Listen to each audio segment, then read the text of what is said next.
नमस्कार, स्वागत है आपका खास मुलाकात में। और आज हमारे साथ मौजूद हैं हिज एक्सीलेंसी ऑगस्टो मॉन्टियल, जो कि वेनेजुएला के राजदूत भारत में हैं। और आज चलिए हम इनसे सबसे पहले जानते हैं वेनेजुएला के बारे में। Please tell us about Venezuela a little more about the country. Namaskar to everybody. Well, thank you very much for this opportunity to talk to the Indian public opinion and to, of course, thousands and millions of families in India who would like to know more about what's happening in Venezuela, and certainly about the relationship, the growing, ever increasing relationship of cooperation and solidarity and development between India and Venezuela. Venezuela is a beautiful oil-producing country which at the moment is the third supplier of oil to India. So every one drop of gasoline, diesel, and in general of oil products that are processed here in India come from Venezuela. And we are in that process taking care of the quality of the oil that you receive, the quantity of the oil that you receive for all your economic needs, for your economic development needs, for your social, for your institutional, for the whole Indian society need. We are there to provide these energy resources, and India is also producing with us in Venezuela. Your oil corporation, ONGC, is actually in a joint venture with Venezuela. In Venezuela since 2009. We have been producing together in what is called as the largest oil reserve in the world, the Chavez Orinoco Oil Belt. There, ONGC and Oil India and PDVSA from Venezuela are producing together in different oil fields, Carabobo oil field, San Cristobal oil field, with very interesting perspectives for the future. In fact, only 4 weeks ago, India and Venezuela signed a new agreement for expanding oil products? Oil production in Venezuela, and financing of the new production activities between Venezuela and India. That was signed only 4 weeks ago in the presidential palace in Venezuela, and the president of ONGC was there with the president of Venezuela, Nicolas Maduro, signing this very interesting project. And not only there in the oil fields, but also in pharmaceutical products. We have a very interesting relationship. There are Indian companies that are also going to be setting up plants, apart from only taking the medicines there. There are Indian companies building cement plants, sugar plants, and different others. And of course, I presume that you also would like to know a little bit about the interesting cultural activities that we have. That would have been my next question. No, well, I will follow your questions. You can tell me. Please carry on, sir. Tell us about the cultural heritage of Venezuela, and in addition to the oil, what else is the strength of Venezuela? Well, we have a lot of minerals. We produce steel, we produce iron, carbon, gold and diamonds, and in fact our diamonds have been rated. Only about... You had mines there? Yes, lots of mines in the southern part of Venezuela. There are lots of different minerals, and the production there allows, for example, for a very interesting possibility in the immediate future for an Indian company to set up ferro alloy plant, a ferro alloy plant, yes, because we have ample possibilities for development. And we have been wanting, the government of Venezuela and certainly the people of Venezuela have been wanting to diversify the economy in the last 20 years, especially because we have been an oil-producing country for 100 years, and that is not as good as it seems, apart from the dangers that it entails to be an oil-producing country, because everybody wants, especially big fish, want to get there, which is part of the big problem there. So who are you dependent upon your food for? Well, India being an agriculturist economy. yes. So how does Venezuela meet its food requirements? Yes, well, we have about 60% of our food actually is imported, and that has been the history of Venezuela because of the oil factor.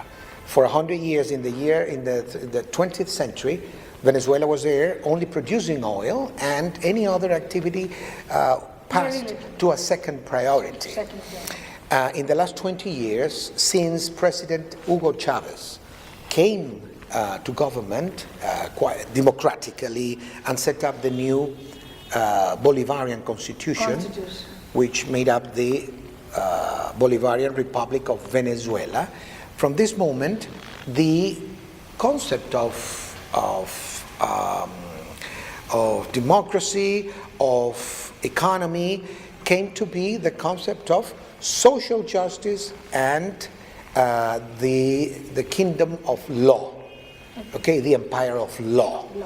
In the past, only big capital and big families enjoyed oil. Nowadays, Venezuela is, by the way, one of the very few countries with 100% literacy. We are proud about that. In only 5 years, we reached literacy at the 100% stage. And so everyone in Venezuela is well-read. We can say that. So is a very well-informed society, and children in general. There are no children on the streets. Children go to school. All of them go to school, and children, in fact, from the age of 8, they get a computer, and the access to internet in Venezuela is at the moment above 90% of the population. And there are, for example, in the public squares in all cities, in the big cities everywhere, but in every city there is at least one big public square with access to Wi-Fi, free of charge for all youngsters, young people, for anybody who wants to have access, because we have realized that one way of keeping the sovereignty and the independence of our countries, like your country 70 years ago decided to be free, independent, sovereign, we also, apart from our political independence, we also want to be economically independent in terms of being able to make the decisions about how cooperation and how oil is used for cooperation, which is the big difference. There are those in the world who want to use oil for domination. We want to use oil for cooperation. And that is the essence precisely of what we call the diplomacy of peace. The diplomacy of peace. We believe in the principles of the United Nations. We think that every country should have the right to develop their own basis for internal decisions. And no other country, no matter how big, no matter how economically strong or how militarily strong, must respect the principle of the United Nations that says that no country should intervene in any other country's internal matters. And that's one of the problems that affects the Venezuelan economy, because the Venezuelan economy suffers from very powerful aggressions by big brothers Yeah. It is quite well known around the world that the governments of the United States do not like countries in the Latin American region, in the American continent, who become independent and who like to cooperate with others on the basis of their interests, our needs, our social needs, our economic needs, our political needs. तो ये थी कुछ बातें जो कि हमने his excellency से की और आगे की और आगे भी हम उनके साथ और सवालों के साथ फिर भी मिलेंगे। तो अभी लेते हैं छोटा सा ब्रेक, देखते रहिए A2Z न्यूज़।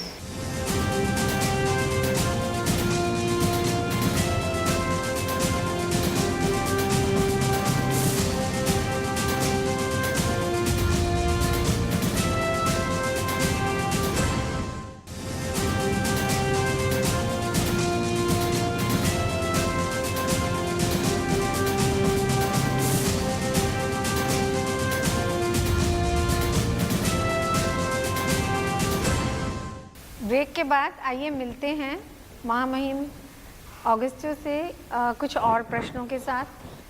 तो हमें बताइए कि इकोनॉमिक सिचुएशन आज वेनेजुएला में कैसी है, जो कि आज in India also because of the demonetisation by Indian government, Venezuela had also recently demonetized 100 rupee note, but they had taken it back I think in a 2 days time.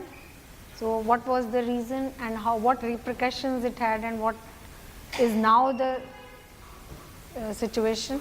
What has been happening in Venezuela with the currency is in a way not similar to the process that has been taking place in India, because in Venezuela the 100 Bolivar notes had been taken out of Venezuela by Colombian criminal and mafia, in both financial and economic mafias and political mafias, taking out of Venezuela the 100 B's notes, and we had a situation where only 10% of the Bolivar notes were inside Venezuela.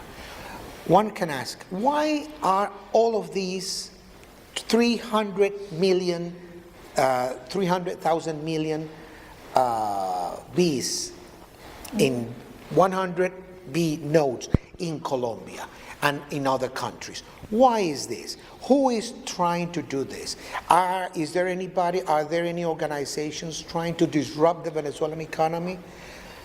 Definitely. How have they been doing that? Why is the Venezuelan currency actually at such a disparity in the last few months? There are political reasons and there are economic reasons. The political reasons is what exactly has been happening in the last few months and weeks, where in only 5 weeks the dollar, by means of manufactured, of course, illegal measures, was taken from 1,000 bolivars the dollar to almost 4,000 bolivars the dollar, because Christmas was coming and because the opposition in Venezuela, which has been financed by North American agencies in order to topple the government, which has and is supported by millions and millions of people in Venezuela who go to university, who go to school, and who have been actually having a hard time because multinational companies, following the advice of agencies from the United States, have been stopping production to create social unrest, to create social discomfort, and for people to say and blame President Maduro. That, of course, has affected the situation, the social scheme in Venezuela.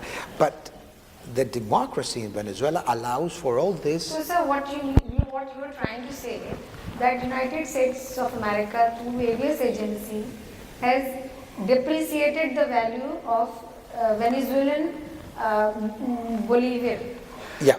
What And is as a result, they could actually take out more than 90% of the currency floating in Venezuela has been taken to Colombia. To Colombia. That is why the government took this step. The government took the step that because 90% of these bills had been illegally taken outside Venezuela, then of course the government, in all its right, said, well, from now on, all these bills are illegal, and we will then bring in new monetary cone, which is already arriving in Venezuela since 2 days ago. They were supposed to arrive last 15th of December. And the 3 planes that were supposed to take off from Sweden, which is where these new notes were made, they weren't allowed to take off in Sweden. That's interesting. The investigation has that the Treasury of the United States works together with that company in Sweden. So the 3 planes were delayed for 3 days. Why does the Venezuelan government take it to International Court of Justice? I mean, if that is so apparent, so that's what I think International Court of Justice is made for. No, unless I'm totally wrong on that. Well, steps are being taken, and that's why, for example, right now, the government of Colombia, because the Venezuelan government issued an official communique when the decision was taken to ban the 100B notes 1 week ago, and the following 3 things happened, and listen to this, and which proves that there is more than economic measures in this. There are political measures. They are trying to destabilize the Venezuelan government because we have the largest oil reserve in the world. And the Venezuelan government is a sovereign, independent government that is after cooperation with the rest of the world. But we are not there just to do whatever the government of the United States wants. We should cooperate. All we demand is respect. So, Respect for Venezuela. That much out in open? Is it that much out in open, or does Venezuela have diplomatic relations with the United States of America? No. Yes, we have diplomatic relations, and the United States is the first buyer of Venezuelan oil. Our first client is the United States, and we will continue selling oil to the United States. But they, of course, they want a change. They want a violent change of government, and they simply have to respect the principle of the United Nations. So, Venezuela, the president of Venezuela decided, and the government of Venezuela, to ban the 100 Bolivar bills that were already 90% of them outside Venezuela. So they were not being used in Venezuela. That was already creating a small crisis in Venezuela. One way of solving that crisis is bringing in new bills. Yeah. So the president decided that the bills that were outside Venezuela were banned. Yeah. In 1 week, all the border with Colombia was full of big trucks and lorries trying to get back into Venezuela with loads and loads of bills. Yeah. Of course, the government had to decide to close the border. And the government in Colombia, they responded saying that they knew that all these operations were illegal and were part of the mafia, but they couldn't help such a situation. So the government of Venezuela is still maintaining the decision of the closed border.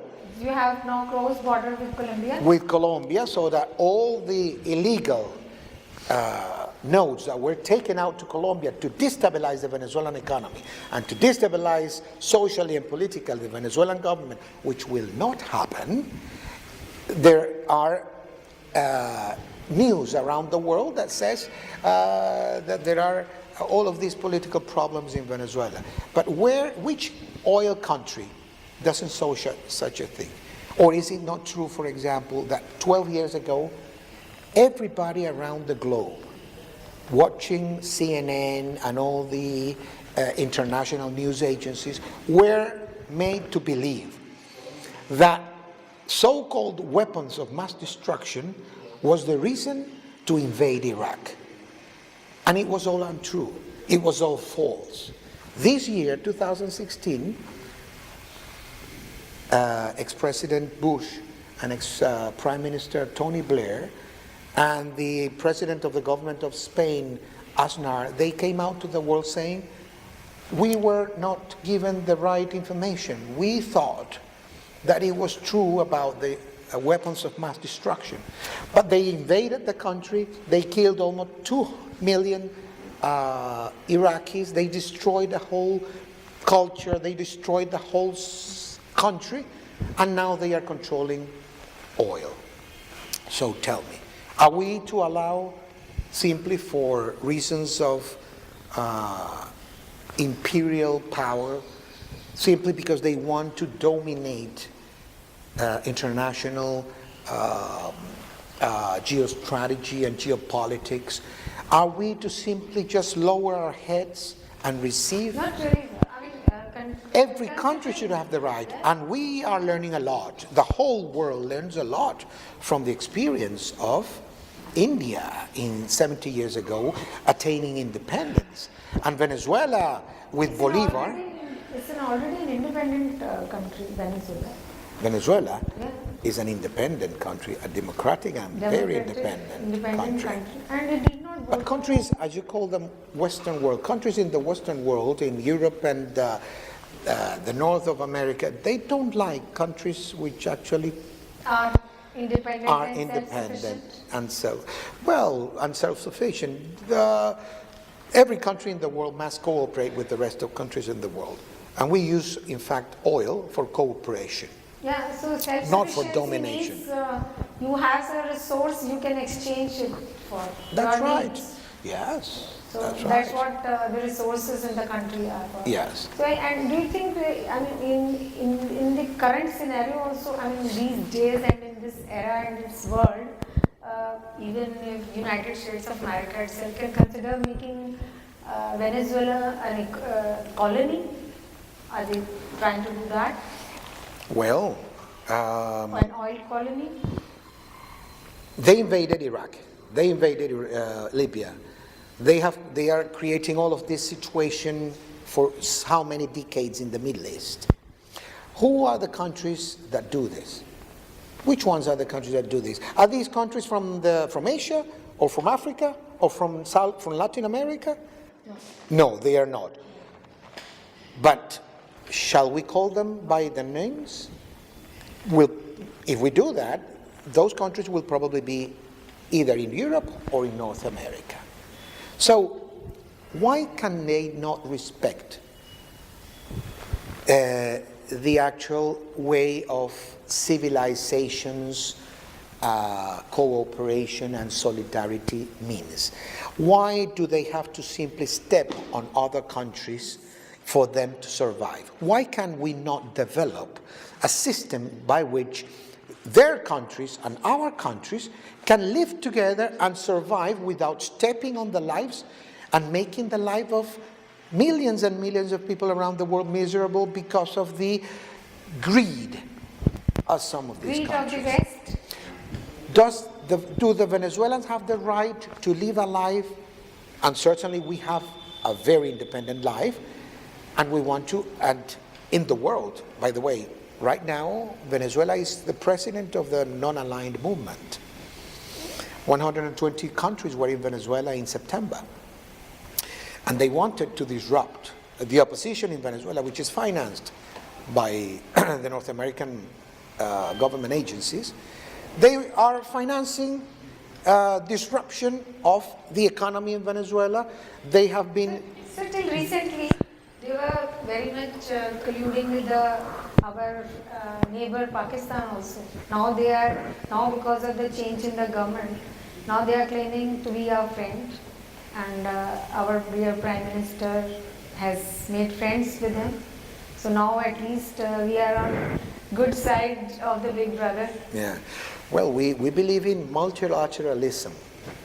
The world cannot be just a world of one-sided situation. We have to cannot have, a UK being replaced by, US being replaced by UK now.